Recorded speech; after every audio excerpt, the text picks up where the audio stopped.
안녕하십니까. 시민언론 더 탐사 원자력 엑스파일. 오늘은 노후 원전과 안전에 대해서 같이 논의하는 시간을 갖도록 하겠습니다. 어떻게 갑자기 이런 주제가 나오느냐. 많은 분들이 윤석열 정부 들어서면서 갑자기 수명 연장을 하겠다는 얘기가 나왔고, 그것도 윤석열 정부가 윤석열 대통령 임명 기간 5년 동안에 자그마치 18기에 대한 수명 연장을 승인하는 그런 절차를 진행하겠다 하는 것이 K 텍소노미의 골자 중에 하나이기 때문에 저희들이 수명 연장을 할 때 과연 노후 원전에 어떤 문제가 일어날 수가 있겠느냐 하는 관점에서 실제로 한미도 원전 안전성 검증단 2013년부터 2015년까지 수행된 내용과 결과를 가지고 이런 내용들을 두고 볼 때 우리가 과연 어떤 경각심을 가져야 할 것이고 왜 이런 문제가 발생되는지를 같이 눈여겨보는 시간을 갖도록 하겠습니다. 한미도 원전 안전성 검증단이 2013년에 이제 출범을 하게 됩니다. 그때 당시에 현장을 확인을 하게 되는데요. 그 이유는 이제 민관합동 대책위원회가 구성이 돼서 한빛 원전에서 2012년 11월 3호기 원자력 헤드 관통관에서 균열이 발생됩니다. 이 때문에 정부와 합계 민관합동대책위원회가 구성되고 여기에 대해서 원활한 합의 결과를 도출하고 이 후속적으로 주민안전성 검증단이 발족이 돼서 한미도 원전 1호기부터 6호기까지 전체적으로 주민과 함께 원자력 안전, 특히 저 담 너머에 도대체 어떤 일이 어떻게 벌어지는가를 주민들이 굉장히 궁금해했기 때문에 정부가 그러면 원활한 합의를 끌어주신 주민들한테 감사의 마음과 함께 발전소 현장을 들어가서 확인해 볼 수 있는 시간을 허용을 했던 것이죠. 기회를 드린 거죠. 그래서 한미도 원전 주민안전성 검증단이 구성이 돼서 1호기부터 6호기까지 전체 원전에 대해서 주민들이 들어가서 확인을 했는데 그 당시에 전문가를 같이 합동으로 심층 감시를 했는데 그때 저희가 들어가서 검사를 하게 된 것입니다. 같이 합동으로. 이것이 활동 사례를 보면 지금까지 원전에 들어가서 안전성 문제를 가지고 어떤 현장 점검을 수행할 수 있었던 조직들이나 기관은 전부 정부 기관들이 들어가서 했었지만 민간이 주민들과 함께 한 팀이 구성이 돼서 직접 들어가 가지고 확인한 국내 최초고 세계 최초 아니냐, 민간 감시 역할을 수행한 그렇게 보고 있고요. 원자력 안전기술원이 있죠. 원자력 안전기술원은 현장 가서 그럼 뭘 검사하냐? 이거는 법으로 정해진 포인트만 가서 검사를 하게 되는 소위 법정 검사를 주로 하는 일이지만 저희들은 들어가서 자유롭게 모든 현장의 문제점들을 다 확인을 할 수가 있었고, 그래서 여기에 따라서 여러 가지 이제 요청 사항들이 있었고, 현장의 안전 품질을 유지하는 훌륭한 안전 소통과 자극제 역할을 했었던 것이죠. 당시 한수원도 흔쾌히 이런 주민과 전문가들의 자율적인 그 안전 감시 활동에 대해서 문을 열어준 것이죠, 결국. 그래서 그 상태가 상당히 그 원활한 그 이제 안전성 문제를 확인하는 데 있어서 굉장히 효과적으로 또는 안전성을 개선하는데 중요한 하나의 역할을 했었다, 이렇게 보입니다. 하지만 저희들이 볼 때는 현장 가서 보면 생각지도 않은 그런 문제점들이 너무 많더라. 다시 말씀드리면 후쿠시마 후속 조치의 하나로 발전소에 비상 디젤 발전기가 설치가 됐습니다. 결국은 이 비상 디젤 발전기에 요 밑에 보면 케이블을 연결을 하는데 3상이니까 케이블이 3개가 들어가야 되는데 여기 밑에 들어가서 누워서 작업하는 걸 볼 수가 있습니다. 이게 경남용기 바로 옆에 있거든요. 이쪽이 경남용기인데 거기에 이제 사람이 이제 케이블을 이렇게 들고 가서 연결을 해야 되는 그런 모습들을 보고 있고, 이 케이블 드럼이 3륜차에 또는 조만한 픽업 트럭에 의해서 바닥에 내려놨는데 바닥이 이렇게 사각개짝으로 돼 있었다. 그리고 이 비상 디젤 발전기가 디젤을 많이 먹지 않습니까? 그러면 지하에 있는 오일 탱크에 연결을 하는 모습인데, 여기는 만일의 경우에는 침수가 될 수 있는 지하 구역이지 않습니까?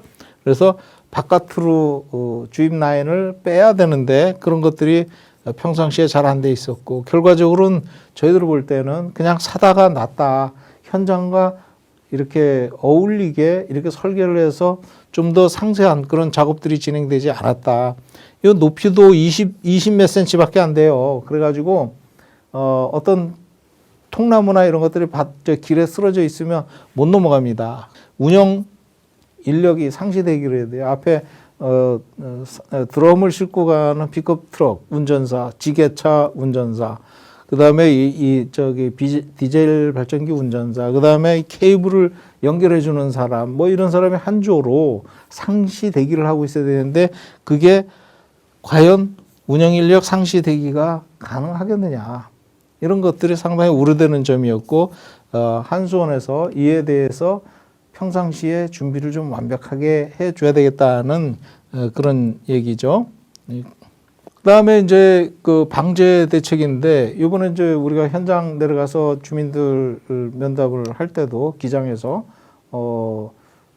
휴대폰으로 비상 상황이다 해가지고 한 번이라도 연락이 왔냐 그랬더니 평생 한 번도 없었다, 이런 얘기를 좀 했단 말입니다. 그래서 사실 중대사고 평가 시스템이니 특히 주민 대피계, 이거는 정부가 또는 지자체가 주도적으로 정부 주민들 대피하라고 이렇게 할 게 아니라 스스로 알아서 잘 대피할 수 있도록, 다만 통제를 이렇게 적절하게 잘 해서 그때그때 상황 변화가 주민들한테 또는 대피 지역 주민들한테 정확하게 알려져서 스스로 알아서 잘 판단할 수 있도록, 또 방사선에 스스로가 대응할 수 있는 기본적인 지식이 필요한데 그런 것들이 전혀 준비가 안 돼 있었더라.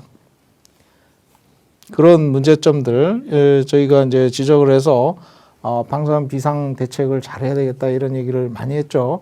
특히 이제 지진 자동 정지 시스템인데, 이 지진 자동 정지 시스템은 이 한비도 원전 부지가 원자로가 6개가 돌아가지 않습니까?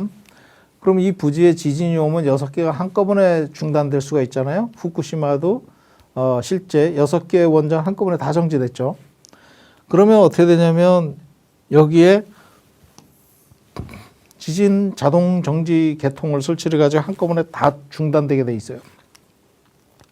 특히 0.2G 이상의 지진이 발생되었을 때, 그때는 어떻게 되냐, 1000메가와트짜리 6개, 6000메가와트 원전이 한꺼번에 중단되면서 6000메가와트가 그리드에서 떨어져 나가게 되는 그런 문제가 있는 거죠. 그래서 우리가 굉장히 우려하는 게 블랙아웃이었는데, 실제 주파수가 57Hz까지 떨어지는 것이 확인이 됐어요. 그래서 물론 계산상으로 했겠지만, 그래서 우리가 이제 요구를 했을 때 자료가 그렇게 왔고, 그럴 경우 상당히 우려될 수가 있다. 그러면 몇 개냐? 4개까지는 한꺼번에 중단돼도 괜찮을 수 있는데 5개부터는 이런 문제가 있을 수 있다. 그럼 이건 어떻게 조치할 것이냐? 그냥 아직까지 제대로 조치가 안 돼 있었다. 안 되고 이 문제는 계속 그냥 그대로 가야 될 것인가 하는 문제가 있는 것입니다.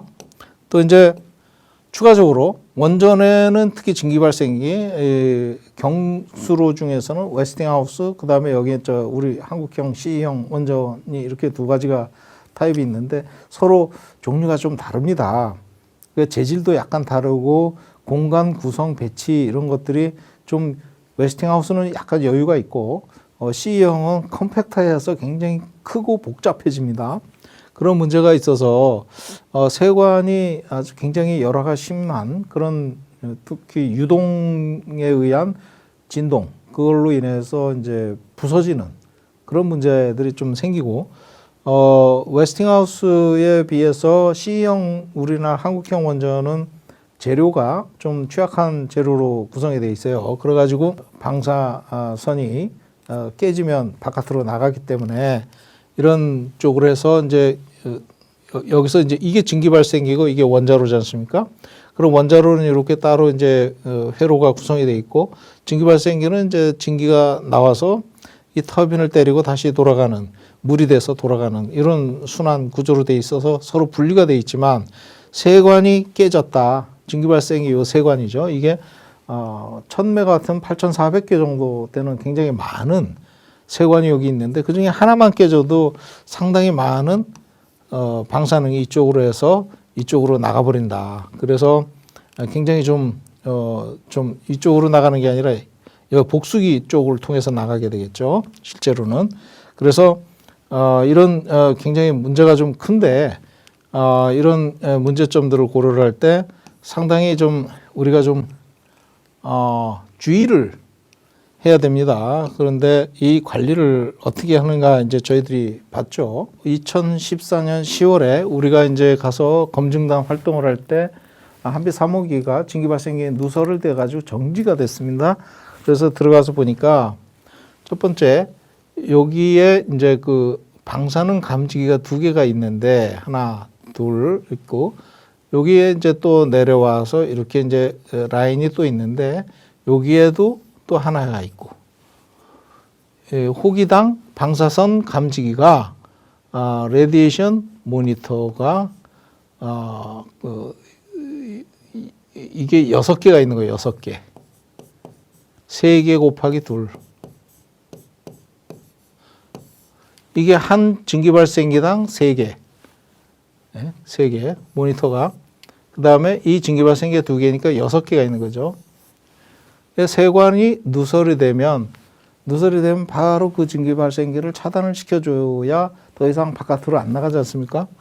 근데 이 6개 중에 5개가 제 기능을 못 해가지고 어느 쪽이 새느냐, 증기발생기 A가 새냐, B가 새냐를 제대로 확인을 못 해가지고 방사능이 10시간을 더 나갔어요.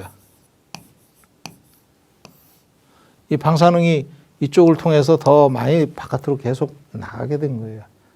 이 문제는 참 정비 유지관리 측면에서 굉장히 심각한 오류를 가지고 있죠. 추가적으로 이제 그러면 방사능이 얼마나 나갔느냐 그 누설 계산하는 것도 번복을 하고 이런 문제가 생겼고 뚜껑을 열어서 확인을 해보니까 이 2차 측에 상당히 많은 이물질이 쌓여 있었습니다. 그래서 그 이물질을 또 다 제거하는 그런 과정을 거쳤고요. 그 다음에 저희가 보니까 세관 파단 사고 해석이 중간에 어떤 발전소면 최종 안전성 평가 보고서라고 FSL이라고 그러죠. 그래서 그 서류가 있고 또 텍스펙이라는 그런 서류들이 있는데 거기에 단일 사고 조건을 이제 했는데 그거를 싹 바꿔버렸어요. 그게 무슨 얘기냐면 조금 좀 비보수적인 방법에 따라서 이거를 허용을 원자력 안전 기술원이 해줬기 때문에 저희는 이거를 문제 제기를 했었죠. 가능한 보수적인 방법을 가지고 어떤 안전성에 대해서 평가를 하고 확인을 하고 해야 되는데 보수성을 줄이는 형태로 해석을 하고 그걸 승인을 했다. 그래가지고 저희가 그거를 굉장히 따졌죠. 근데 뭐 그거는 그냥 넘어갔습니다. 그래서 저희들이 권한은 없고 할 수는 없었습니다. 그다음에 3, 4, 5, 6호기가 결국은 아까 말씀드린 세관 재질 문제라든가 이런 관리상의 문제 때문에 결국은 한꺼번에 4기를 3, 4, 5, 6 그다음에 한울 3, 4, 5기를 6기가 결국은 전부 다 교체를 하는 이 증기발생기를 전부 다 교체를 하는 호기당 2기잖아요. 그럼 곱하기 결국은 12개 12개 증기발생기가 나오니까 이 자체가 또 폐기물이잖아요. 어마어마한 폐기물을 어디다 갖다 놓을 데도 없고 그냥 쌓아놓고 있는 그런 상황입니다. 그래서 이런 문제점들이 계속 나왔다. 웨스팅하우스 우리나라에 들어와 있는 거는 전부 6기 들어와 있지만 그중에 딱 하나 증기발생 교체했고 그 뒤에는 계속 40년 수명을 다 채우고 있죠. 우리나라 그 후속적으로 울진 한울 5, 6호기부터 어떻게 되는지 좀 두고 봐야 될 상황입니다. 가동 중 검사를 수행하죠. 원자로가 이제 정지가 되고 해결력을 교체하는 그 기간 동안에 한두 달 정도 기간 동안에 들어가서 비파괴 검사를 수행을 하거든요. 그걸 가동 중에 검사한다. 그래서 가동 중 검사를 합니다. 영어로는 또 ISI, In Service Service Inspection. 이래가지고 ISI라고 하는데 원자력 안전등급 용기 배관 검사는 규격에 따라서 정하고 이렇게 하지만 일단 우리나라는 전부 수동 검사를 하기 때문에 증기발생기 그 빼놓고는 수동으로 가서 이렇게 잽니다. 근데 그게 재고 나서 저기 검사원이 이래 보고 요거는 균열이 있다 없다 이래 판정하면 끝나는 거죠. 어떤 기록지나 뭐 이런 것들이 제대로 없는 거예요. 그래서 이것을 증기발생기 비파괴 검사하듯이 자동으로 컴퓨터로 수록이 되게 신호가 수록이 되게 이렇게 해서 제3자가 그 신호를 다시 평가하고 이런 과정을 거쳐야 된다. 그래서 신뢰도를 높이기 위해서 자동 UT를 도입하도록 저희들이 권고를 했는데 한수원에서 하겠다고 해놓고 지금까지 2015년 7년이 지났는데 아직까지 안 하고 있죠. 예. 그래서 이런 비파괴 검사를 자동화하고 미케나이즈드 UT라고 그래가지고 자동화하면 그게 정보가 수록이 되지 않습니까? 그럼 수록된 거를 누구든지 제3자가 확인할 수 있기 때문에 3자가 이용해서 품질이 굉장히 올라가고 유럽은 다 그래서 이렇게 하고 있습니다. 미국은 일부 수동으로 하는 경우도 있고요. 그러다 보니까 어떤 문제가 생겼냐. 고리 3사, 영광 1, 2호기에 대해서 원자로 용기 상부 플랜지 링이 있는데 용접부를 비파괴 검사해야 되는데 엉뚱한 데다가 20여 년 동안 계속 검사를 해온 거예요. 그러니까 용접부를 검사해야 되는데 엉뚱한 데 검사했으니 이게 신뢰가 어떻게 되겠습니까? 이런 문제가 있어요. 그래서 다시 이제 그 지적이 돼가지고 그 용접부를 다시 잘 위치를 잡아가지고 조사를 해보니까 다행히 문제는 없었어요. 그다음에 제어봉 구동장치가 있는데 그 하우징이 있는데 거기도 용접부가 아닌 엉뚱한 데를 지속적으로 비파괴 검사를 한 거예요. 그래가지고 이거 아니다. 그래서 이런 검사 오류들이 실제로 발생된 사례들이 있었고 원자력안전위원회가 이거는 실제로 조치를 했던 사례가 있습니다. 전국 원전에 다 조사를 했죠. 그래서 전국 원전에서 다 조사를 한 게 원자로 플랜지 링하고 제어봉 구동장치만 또 검사를 했어요. 전체적으로 다 봐야 될 상황입니다. 저는 그렇게 생각합니다. 그다음에 사용후액이 원자로에서 나온 폐기물이 있지 않습니까? 그거를 경주 중저진이 방패장으로 보내야 되는데 그쪽으로 보내기 전에 손에다 잠시 쌓아놓는 폐기물 저장 시설이 있어요. 이거는 중저준위 저장 시설이죠. 근데 이송을 전제로 설계되어 있어서 안전성 평가 대상에서 빠져 있고 그런데 지금 보면 40년 막 이렇게 저장하고 있잖아요. 그러면 이게 임시 저장이라고 봐야 되냐는 거죠. 그럼 임시 시설 형태로 운영하고 있다. 이거 근본적인 조치를 내려야 된다라고 강력하게 주장을 했죠. 그래서 노후화돼 가지고 특히 제1저장고 영광의 제1저장고가 노후돼서 안전에 취약해요. 그 드럼을 자꾸 적재를 하는데 건물은 이제 막 20년, 30년 되니까 이게 좀 막 벽에 일부 금도 가고 좀 이거 지진 나면 어떻게 될지 모르겠다는 거예요. 오히려 건물 자체가 쓰러지는 거 아니냐 이런 우려를 하게 된 거죠. 거기다가 이제 막 지진으로 저 드럼통 저장하는 그 중저진이 폐기물 저장 하는 것들이 넘어지고 화재 나고 그랬을 때 방사선 환경 영향 평가에 반영이 돼서 이 방사선이 또 배출되는 그런 것을 고려를 해야 되는데 지금 전혀 여기서 빠져 있죠. 그래서 이런 안전성 평가를 좀 더 강화를 하고 저장 시스템도 좀 더 하고 아니면 빨리 경주 방패장으로 빨리 옮기든지 해야 된다는 그런 얘기였고요. 그다음에 이제 발전소가 이제 아까 말씀드린 정지 기간에 품질 검사를 하는데 정비 인력이 약 3,000명까지 들어갑니다. 그럴 때 이 품질이 작업이 제대로 되는지 이걸 품질 확인을 해야 되는데 품질 검사 인력이 한수원에 4명밖에 없어요. 4명. 호기별 4명. 그래서 4명이 들어가서 도대체 뭘 할 것이냐 했더니 시스템만 본다. 그럼 직접 가서 확인하는 건 누가 하냐? 업체의 품질 조직이 있기 때문에 그쪽에서 한다. 업체한테 어떻게 맡겨놔요? 업체한테 전문적으로 확인을 해줘야 되는 그런 상황이라 발전소 현장의 품질 시스템이 굉장히 좀 허점이 노출돼 있고 현장의 품질 강화가 굉장히 미흡하더라. 이 상태면 전국에 원전 비리 사건이 일어나가지고 품질 위변조 사건이 일어나고 막 이런 상황이 있었음에도 불구하고 이런 인력을 저희들은 그래서 좀 더 늘려서 하든지 아니면 주민들하고 협동으로 같이 코업을 하든지 이렇게 요구를 했습니다. 결국은 하나도 안 바뀌었죠. 그래서 이런 물품 인수 품질 검사라든가 이런 것들이 위조돼서 들어온 경우가 있기 때문에 적절한 활동이 이분들이 전부 다 할 수가 없습니다. 공인검사가 있어요. 공인검사. 이거는 코드에서 요구하는 오소라이드 뉴클리어 인스펙터 그래가지고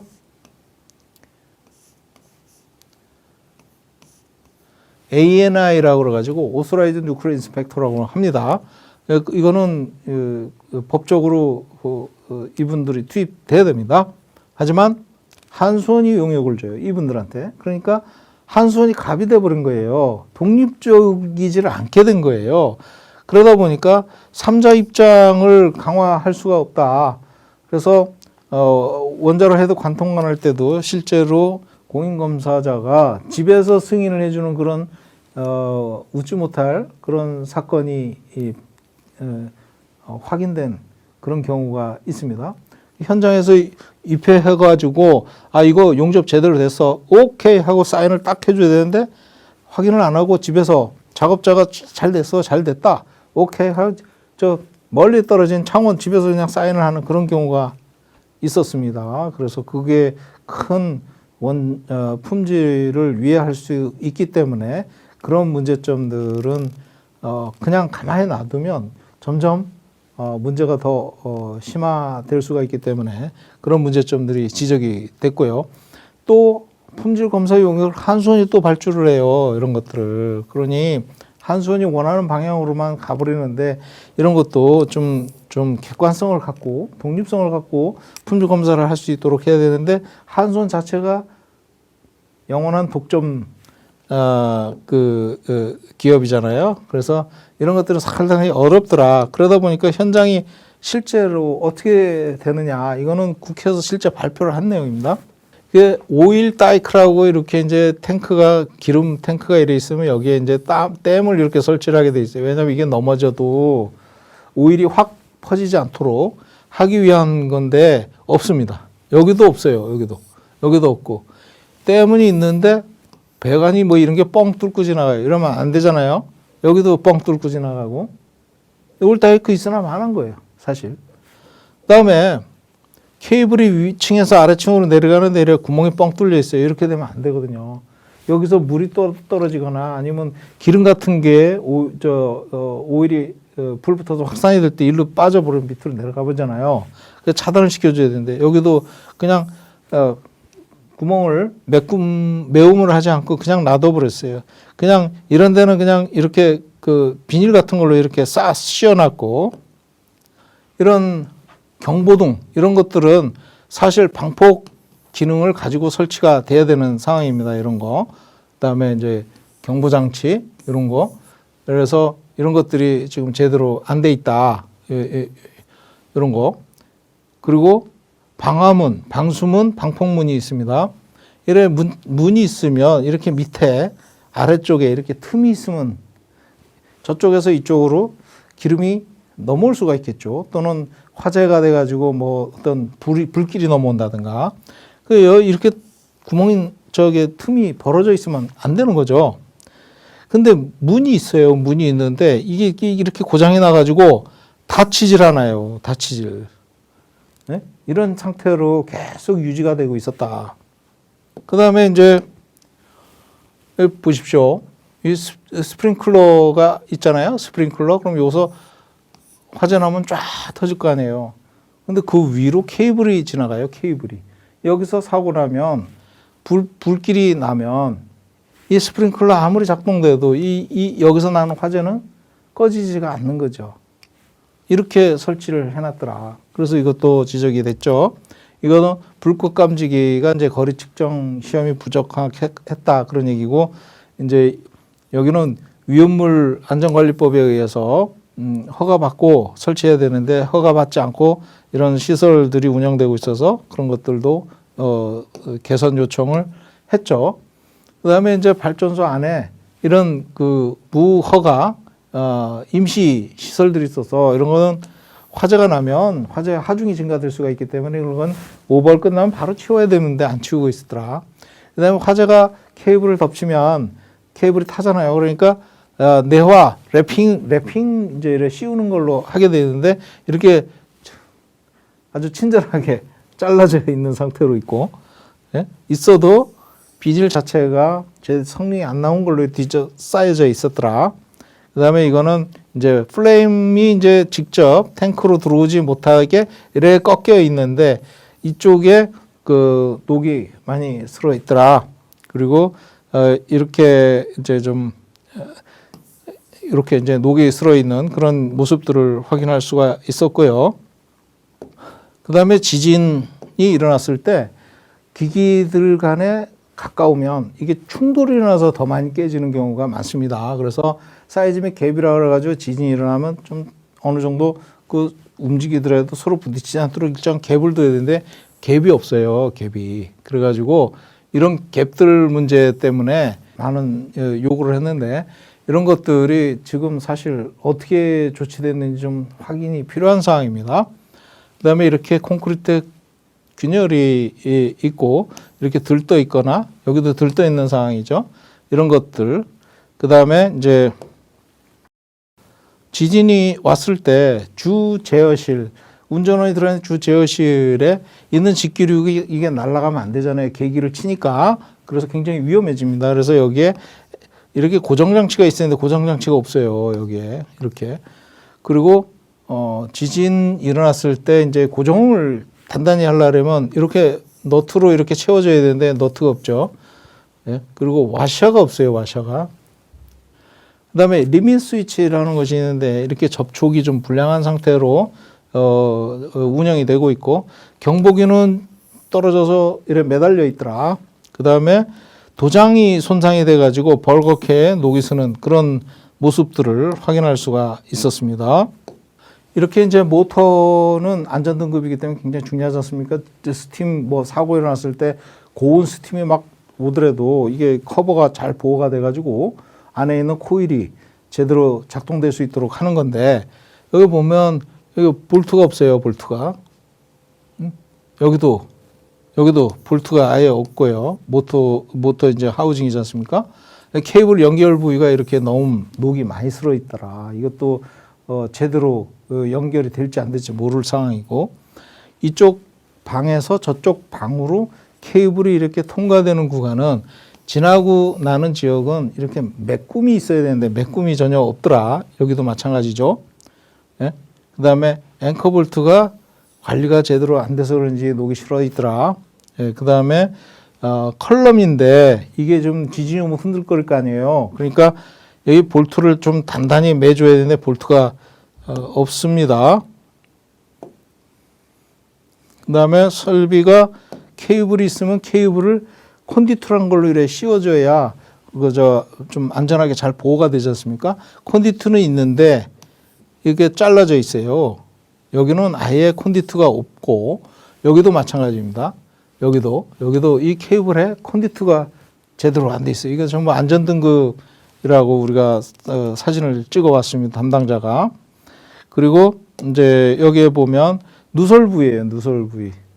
먼저 경수로는 이제 붕산을 쓰기 때문에 1차 계통 수가 누설이 되면 이렇게 허연 붕산수가 나와서 녹을 심화시킵니다.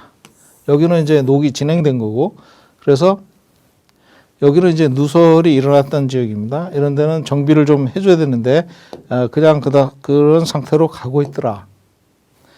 그다음에 이제 케이블이 안전등급 케이블이 지나가면 지지대도 안전등급으로 내진 등급으로 해줘야 되거든요. 그게 안 돼 있어요. 서로 엇박자로. 이런 것들은 이제 작업하고 나서 케이블 뒷정리가 좀 불충분하게 돼 있는 거고, 해결료 건물에 백태가 있어가지고 여기서 누설된 흔적이 있거나 아니면 이렇게 벽체가 떨어져 나온 거, 이런 거는 정비가 됐을 거로 생각이 됩니다. 그리고 이제 이런 케이블들이 막 뒤죽박죽으로 돼 있어서 그룹핑과 세퍼레이션 이렇게 그룹핑하고 분리하고 이런 것들이 제대로 관리가 안 되고 있더라.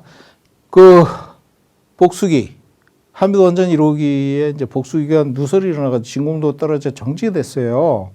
정지가 됐는데 들어가서 보니까 고무 패킹이 삭아서 누설이 됐어요. 그런데 이런 계통 운전에서는 터빈 구동 보조 급수 펌프가 작동이 돼야 되는데 이게 작동이 안 됐더라. 터빈 구동 보조 급수 펌프는 비상 디젤 발전기가 작동이 안 돼도 고압의 그 터빈 계통에 있는 스팀을 이용해서 이 고압 스팀으로 터빈을 돌리는 거예요. 펌프에 붙어 있는 터빈, 펌프에 붙어 있는 터빈을 돌려가지고 펌프를 구동시키는 겁니다. 그렇기 때문에 이거는 전기가 필요 없어요. 전기가. 그래서 이게 결국은 비상 디젤 발전기가 작동 안 될 때 이거라도 돌아야 되니까 안전의 마지막 최후 보루라고 할 수 있는 설비가 미작동된 게 확인됐는데 언제부터 이렇게 정지가 된 건지 이건 확인을 해보니까 그걸 몰라요. 언제부터 고장난 건지. 그 다음에 이제 냉각제 펌프가 고장이 났는데 이거는 구매를 잘못한 거예요. 한수원 직원이 구매를 했는데 한수원은 엔지니어가 아니잖아요. 그러면 한국전력기술에서 구매를 해야 되는데 이거를 한수원에서 구매를 하다가 이런 문제가 생겼습니다. 그래서 구매 시방서 작성을 잘 못해가지고 시험 요건이나 이런 것들을 제대로 못 줘가지고 이런 문제가 생겼습니다. 그래서 이런 것들은 계속 문제가 지금 또 계속 진행이 되고 있는 상황입니다. 그죠? 그래서 이제 경남용기에 여기 주중기 배관이 지나가는 지역에 이런 공극이 발생이 되는데 공극에 이제 이런 공극이 생겼죠. 결국 167cm 두께입니다. 여기가 167cm 두께인데 157cm까지 들어간 거예요. 그래서 구멍이 굉장히 많이 발생됐고, 그 다음에 한비 3사 특히 4호기죠 이게. 그래서 거기에 망치가 발견된 망치. 증기 발생에 여기 망치 들어가면 큰일 나요. 여기 간판 상단 이쪽에 망치가 나왔는데 이건 제작 단계에서 이게 들어갔던 걸로 추정이 됩니다. 그래서 이걸 현장에 설치하면서 두룩두룩 하는 소리가 났을 텐데 작업자들이 이걸 확인 안 하고 그냥 설치를 한 것 같은데 아마 소문에 있다 이런 얘기가 돌면서 저희 때 2014년인가 15년인가 이때 이것이 확인이 됐습니다. 그래서 결국은 이런 문제점들은 망치를 두고 20여 년 이상을 그냥 운전을 한 건데 만약에 지진이 와가지고 이 망치가 뚝 떨어져 나와가지고 유동의 힘에 의해서 세관을 마구잡이로 치게 되면 이건 걷잡을 수 없는 큰 사고로 들어갈 수 있었던 상황이었습니다. 그다음에 이제 잘 아시는 한빛 원전 1호기 출력 급증 문제, 이것이 이제 상당히 심각한 문제를 일으켰죠. 제어봉 구동장치 하나가 제대로 작동이 안 돼가지고 그것 때문에 전체를 올리고 들이고 하다가 출력이 급증하게 됐는데 결국 제어봉 구동장치가 노후된 것이 문제였습니다. 결국은 17%까지가 급증을 했죠. 갑자기. 결국은 안전 밸브가 오픈이 되고 안에는 뭐 큰 아수라장 같은 그런 상황이 됐었죠. 이 문제 때문에. 그래서 이거는 운전원 실수로 볼 수가 있는데 경험 미흡이다. 그럼 왜 경험이 미흡했냐? 전문가가 경험 있는 인력이 왜 없어서 그러냐? UAE 원전에 우리가 수출한다고 그쪽으로 인력이 많이 빠져나가면서 우리 자체의 인력이 공백이 생겼던 문제도 하나의 원인으로 저희들은 보고 있습니다. 그래서 이런 상황을 저희들이 이제 쭉 보면 여기에 나와 있는 번호는 프란체스코 교황 즉 그 가톨릭 교정이죠. 그분이 참미받으소서라는 책이 있습니다.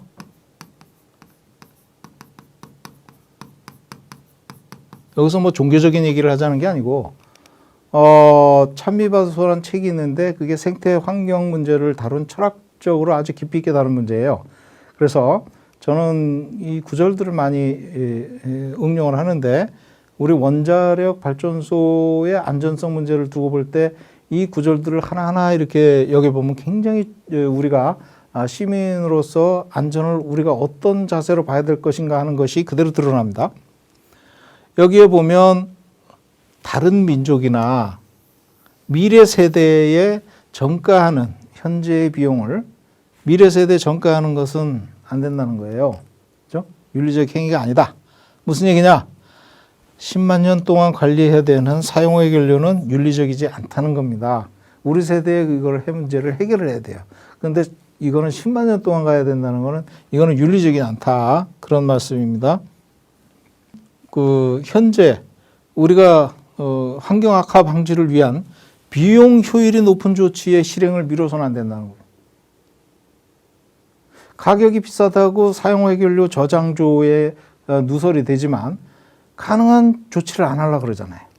이런 것들이 사업자의 그런 그 의도를 딱 찝는 거죠. 그리고 명확한 증거가 없어도 모든 관련 계획을 중단하거나 수정해서는 안 된다. 이건 이제 우리가 심각한 피해가 예측될 때 저장조 누설이 심하면 바닥이 다 오염되고 물이 그 해양을 오염시키지 않습니까? 그리고 그것이 증발된다 그랬을 때 지역을 또 피해 줄 수가 있는 상황인데 이런 것들이 예측이 되는 상황인데 모든 이런 비용 효율이 높은 조치라 하더라도 바로 들어가야 됩니다.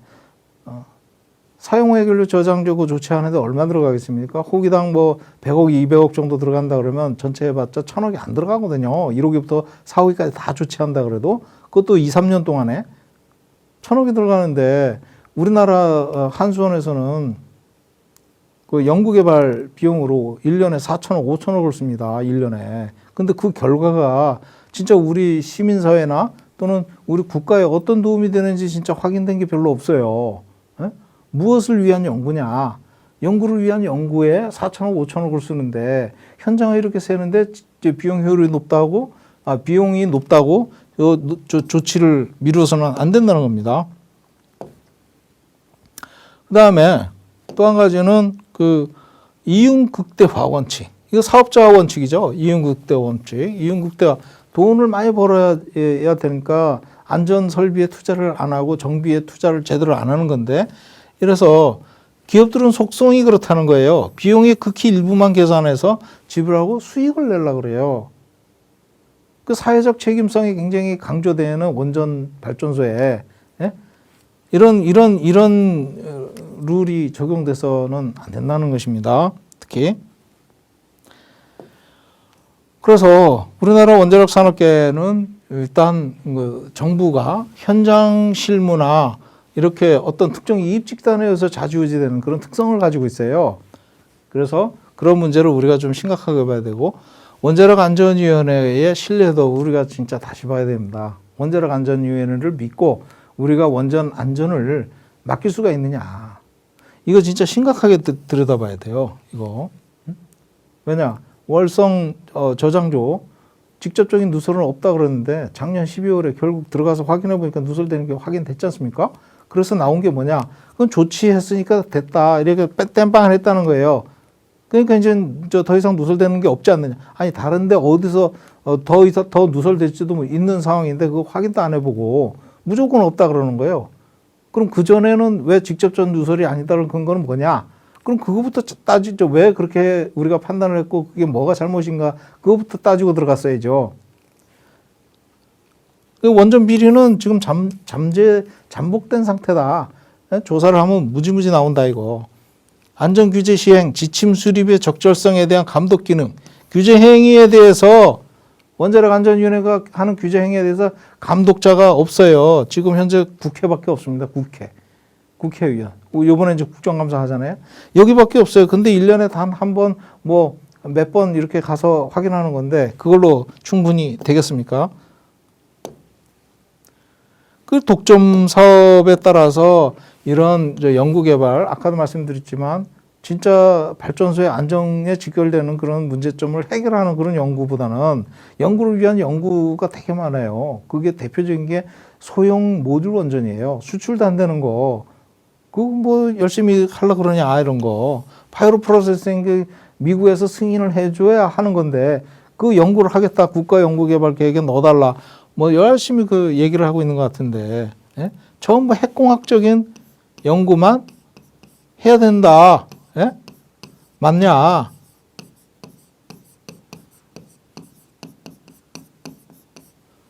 그렇습니까? 원전 부품이 원자력이 세계 최고 기술이다 그러면 거기서 나온 파생된 기술이 진짜 국민의 생활과 경제적인 어떤 도움이 될 수 있는 어떤 아이템들이 나와줘야 되잖아요. 그런 게 전혀 없는데 무슨 세계 최고 기술이 무슨 의미가 있냐. 그것도 구두적으로 주장하는 거죠. 산업체의 전문화 문제가 있어요. 그거는 여러분들 참 이거 처음 얘기하는 건데 규제기관 품질 조직은요. 현장 경험이 없어요. 그냥 규제만 처음부터 하게 하고 또 들어와가지고 규제만 하고 있으니까 실무 경험이 없어요. 예? 그리고 독립성도 약하고 전부 셀프 검증으로 가고 설계 조직은 또 설계만 해요. 그 다음에 연구개발하는 사람들은 연구개발만 하고 정비하는 데는 정비만 하고 설비 운영하는 데 운영만 하고 해결료 만드는 데 해결료만 만들고 송전하는 데는 송전만 해요. 인테그레이션이 안 되는 거예요. 종합적으로. 그러다 보니까 종합적인 시각이 부족하고 기술적 한계의 근본 문제에 있어서 해결 능력이 굉장히 취약한 겁니다, 지금. 그래서 독점의 폐해, 그 다음에 기관 이기주의가 너무 크게 지배를 하고 있다. 이렇게 보시면 되겠습니다. 그래서 우리나라 원자력 안전의 현실은 기술의 산물이 가치 중립적이지를 않아요. 그게 무슨 얘기냐. 제가 여러 번 말씀드렸지만 우리나라 원자력계에는 한수원이라는 거대 독점 구조, 그 다음에 원자력 산업의 이익에 반하는 그런 행위를 할 수 없도록 강요받고 있어요. 진짜 제대로 된 얘기 할 수가 없어요. 그게 무슨 얘기냐. 특정 권력 집단의 이해관계에 따라서 사회적 기회들을 통제를 하기 때문에, 예? 통제를 하기 때문에 원자력 쪽에 있는 분들은 그쪽에 충실해야 되는 거지. 그러면 사고 나면 누가 책임지냐? 예? 시민사회가 다 피해를 보는데 그러면 시민사회의 이익을 생각해서 전문가적인 활동을 해야 되는 그런 집단이 없다. 집단이. 그래서 이게 굉장히 중요하다는 겁니다. 이게 사회적 기회들을 통제를 하기 때문에 우리나라는 거기다가 한수원이 독점 구조잖아요. 그거 깰 수 있는 방법이 없습니다. 지금 전문가들이. 그래서 원자력 전문가들이 굉장히 취약하고 막 문제 없다라고 막 떠드는 사람들은 많아요. 문제가 없다고 막 떠들어. 월성 저장소 누설되는데 뭐가 문제냐 이런 사람들 되게 많아요. 그래서 그분들은 가만히 보면 한손하고 이렇게 거래를 하는 사람들이죠. 그 월성 1호기 운전만 하더라도 R7 경남역의 안전지침 이런 거 제대로 적용도 안 하고 그냥 통과를 시켜줬잖아요. 그래서 결국은 시민사회 소송을 걸어가지고 승소를 했죠. 결국은 뭐냐, 최신 기술 기준의 체계적 적용이 미흡했다는 원자력계의 자성 했습니까? 한 번도 안 했어요. 문제 없다는 거예요, 지금도. 결국은 뭐냐, 이게 참 저는 굉장히 존경하는 이유인데, 우리 교황께서는 인간은 완전히 자율적인 존재가 아니라는 거예요. 가만히 놔두면 무슨 짓을 어떻게 할지 모른다는 거예요. 또 우리나라에서 특히 한계를 정하고, 실제로 한계를 정하고 자제력을 가르쳐 줄 수 있는 건전한 윤리와 문화와 영성은 못 빼고 갖추지 못했다. 응? 건전한 윤리와 문화를 갖추지 못했어요. 이게 뭐예요? 가만히 놔두면 지 못대로 논다. 그러면 결국 감시의 대상이라는 거예요. 인간은 온전히 믿고 맡길 수 없다는 거예요. 원자력계 사람들 특히 자주 하는 얘기가 뭐죠? 우리한테 맡겨주세요. 그거 우리가 알아서 잘하겠습니다. 그리고 이거는 전문가들만이 할 수 있는 일입니다. 전문가들한테 맡겨주십시오. 전문가들이 이 일을 잘 할 수 있으니까 우리는 세계 최고 전문가들입니다. 이런 거 왜 해결을 못 하겠습니까? 말짱 거짓말이에요. 말짱 거짓말이에요. 철저하게 감시해야 됩니다. 그렇기 때문에 깨어있는 시민 감시자 역할이 매우 중요하다. 전문가는 전문가로 전문성 있게 얘기를 해라. 하지만 시민사회는 그거를 듣고 상식적으로 얘기를 하면 되는 거예요. 그래서 상식적으로 지배하는 그런 원자력 안전감시, 특히 시민사회의 노력이 굉장히 필요하다. 저는 이제 그렇게 보고요. 그래서 이제 결국은 정치적으로 갈 수밖에 없죠. 투명한 정치적 과정을 필요로 해요. 이 환경 영향 평가는 결국은 뭐냐? 투명한 정치적 과정이라는 게 정보 공개를 얘기하는 겁니다. 정보 공개. 뭐 툭 하면 영업 비밀이다 뭐 하다 이거 아니라는 겁니다. 특히 원자력은 사고 나면 우리나라 국운을 좌지우지하는 건데 영업 비밀이라고 꼭지가 안 나요. 그거를 원자력 안전 위원회가 그거를 또 동의를 해가지고 정보소통법을 만들어가지고 영업비밀을 보장을 합니다. 이 정보 제공의 의무와 충분한 논의가 결여되면 뭐예요? 모호한 합의를 끌어내요. 모호한 합의. 안전성이 빵꾸 나는 거예요. 안전이. 안전 문제가 제대로 지급이 안 되는 모호한 합의를 끌어내는. 진짜 틀린 말이 없습니다. 그래서 시민 자율 안전감시가 굉장히 중요한데 이런 정보를 위험 가능성에 대한 정보를 일단 확보하는 게 중요하고 그리고 확보하기 위해서는 원자력 엑스파일을 열심히 들으시면 됩니다. 그리고 어떤 처음에 내린 결정에만 머물지 말고 지속적인 감시 활동이 포함돼서 정직과 진실을 바탕으로 여러분들이 특히 원자력계가 법적 허용치 여부에 관한 것에만 머물러서는 안 됩니다. 법적으로 문제가 없다는 거예요. 근데 왜 문제가 없어요? 방사능이 저장소에서 누설이 일어났는데 이 연간 허용치 비교하면 얼마 안 된다 이렇게 주장을 하는 거예요. 근데 이게 바깥으로 나가는 건데 결국은 저장소에서 계획적 유출이 있고 비계획적 유출이 있지 않습니까? 비계획적 유출은 법적 허용치가 없어요. 없는데도 문제가 없다. 이렇게 얘기하면 안 된다는 거죠. 결국은 중요한 안전정보를 은폐하는 그런 문제가 있다는 것입니다. 그래서 바람직한 안전감시 체제는 시민 참여에 의한 감시 강화, 이건 객관성과 소통에 있고 안전한 안전정보의 투명한 공개, 투명성, 규제의 관료화를 지향해야 돼요. 기술 중심으로 가야 됩니다.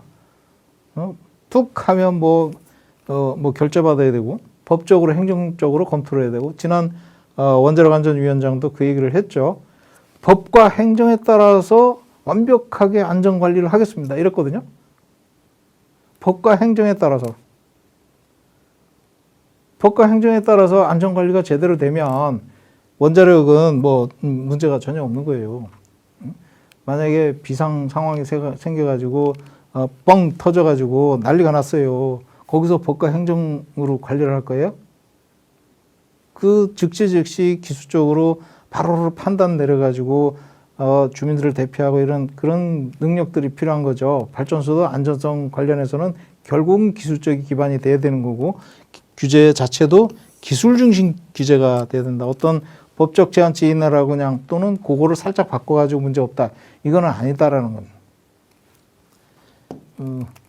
안전을 시민운동으로 승화를 하는 것이 필요하겠다. 그리고 여러분들의 이런 관심과 성원이 결국은 우리가 안전을 극복하는 지름길이 되지 않을까 이런 생각을 합니다.